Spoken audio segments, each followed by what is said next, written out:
Most third year students are sending their resumes into an ATS black hole and they're wondering why they're getting ghosted.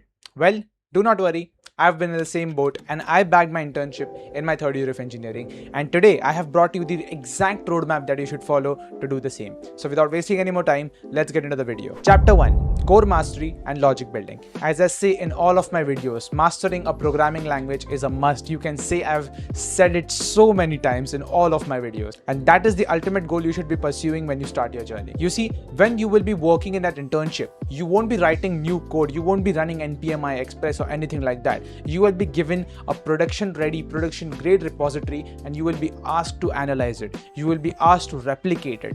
And at that time, the only thing that will matter is if you can read the code. Your first step is to pick a programming language and master it. And I'm assuming that you are on absolutely square zero. If you are not, then you can keep skipping the steps to the further ones.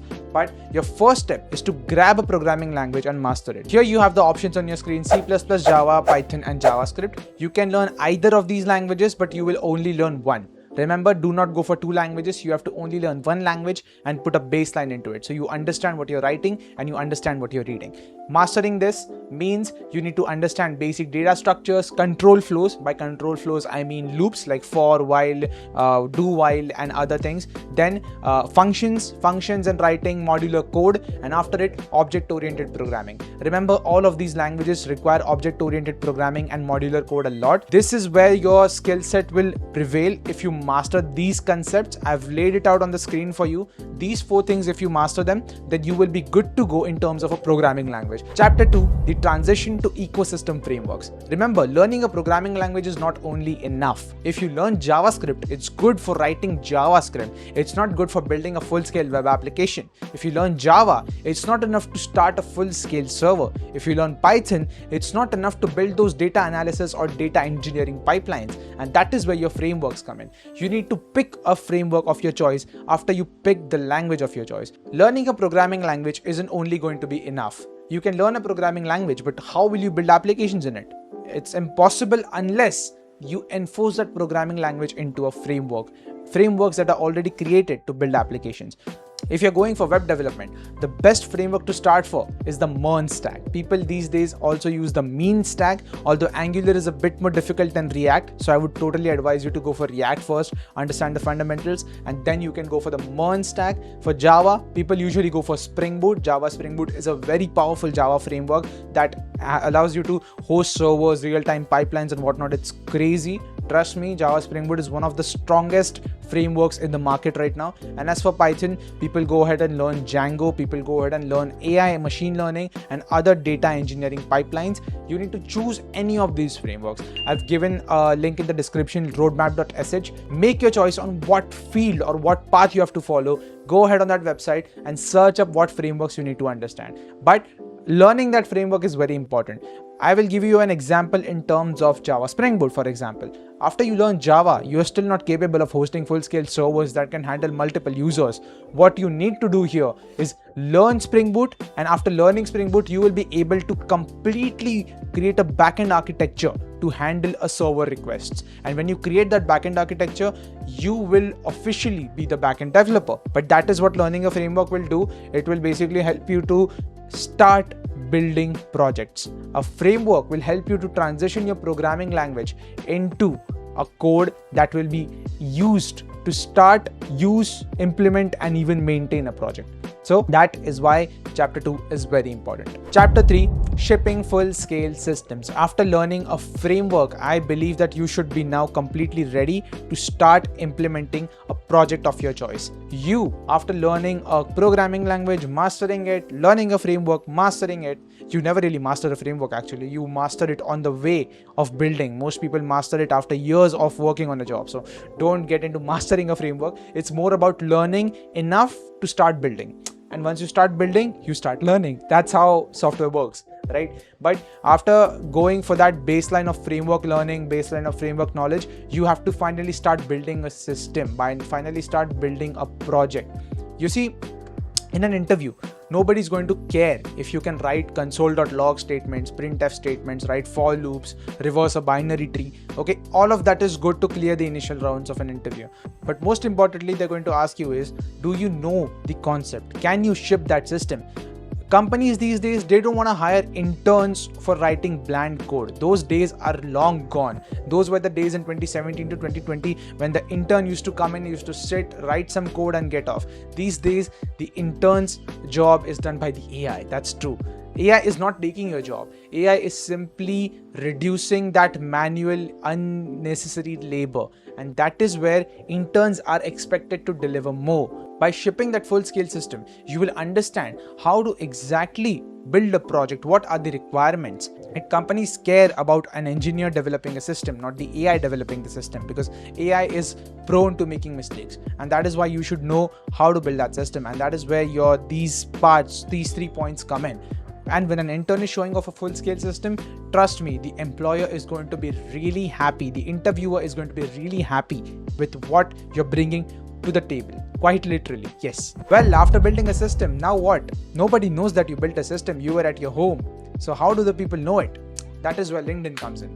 Start posting LinkedIn posts regarding your projects. No matter what you build, start posting. Tell people that you're building something. Trust me, the way I got my internship is because somebody knew that I was posting and I approached them, I applied, and then I got a referral because I was already posting on LinkedIn. They were like, yes, I know you. I've seen your posts and I think you can get that internship easily. That is why posting on LinkedIn is very important. You need to make a social profile for yourself. You need to tell people that you're delivering systems. You need to tell people that you're capable of building systems. So start posting on LinkedIn, build connections, make a good LinkedIn profile, have a good tagline, and basically make an ideal profile. You don't need to have any gaps. When somebody views your profile, it should look really professional, it should look full, and most importantly, it should look very attractive, because an employer will be snooping for metrics. They need to know what you've built, how you built, and what you have done.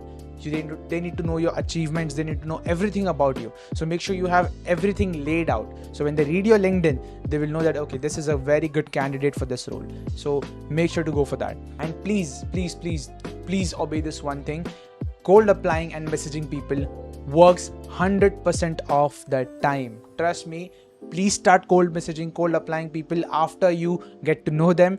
Just keep making connections in real life as well, not just LinkedIn. Start approaching your seniors, start approaching people at events, get to know them, get your communication skills up, and that will help you. Because if there's an opening someday at their company and you just find out that, okay, they are your LinkedIn connection, that's how it works, right? You need to build good connections, and instead of just spamming connections on LinkedIn, make sure to build connections in real life as well. That will also help you to show off your proof of work, because when tomorrow somebody refers you, they can even mention in the remarks that this person has a good LinkedIn, this person is building a lot and building publicly.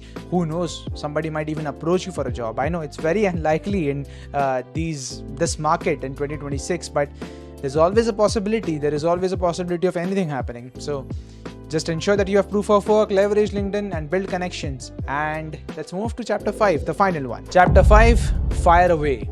No matter what happens, keep applying after you do all of this. Now that you're completely ready, start applying on platforms like LinkedIn, Internshala, and any platform you can find where you can bag internship. Remember, don't just go for 1 to 2 platforms. Go for every platform you can. Knock every door you can. I used to curse LinkedIn that LinkedIn doesn't give you a job, and I got my job from LinkedIn. So it's somewhat ironic that it happened, but I'm kind of after that it was a good lesson for me to just keep knocking every door. You never know where your opportunity might pop up.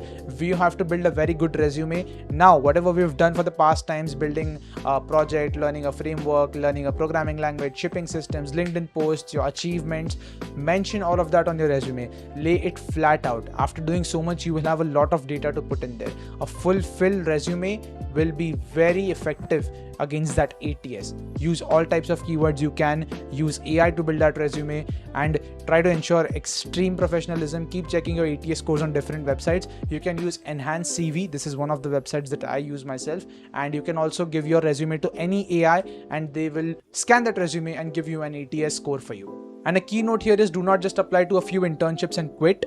You have to apply to as many internships as you can. I would say 10 to 15 highly targeted internship applications would be good. Keep giving as many interviews as you can. This will prepare you for further interviews as well as your full-time interviews. And after doing all of that, I am sure that some of you will definitely get one internship.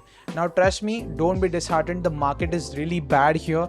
The market currently is filled with engineers wanting roles, wanting jobs, and there is no jobs in the market. People are interviewing every day and people are not getting shortlisted. Even if your resume is good, sometimes the ATS for some reason is kicking your resume out. So it's a tough market. Do not be disheartened. Just keep going forward.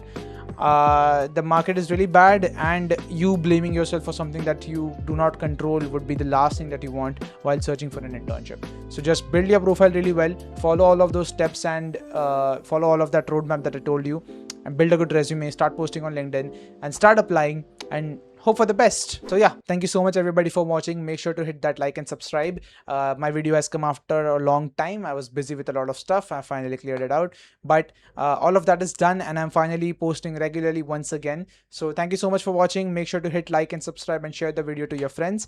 And that's all from my side. Thank you so much everybody. Ninad out.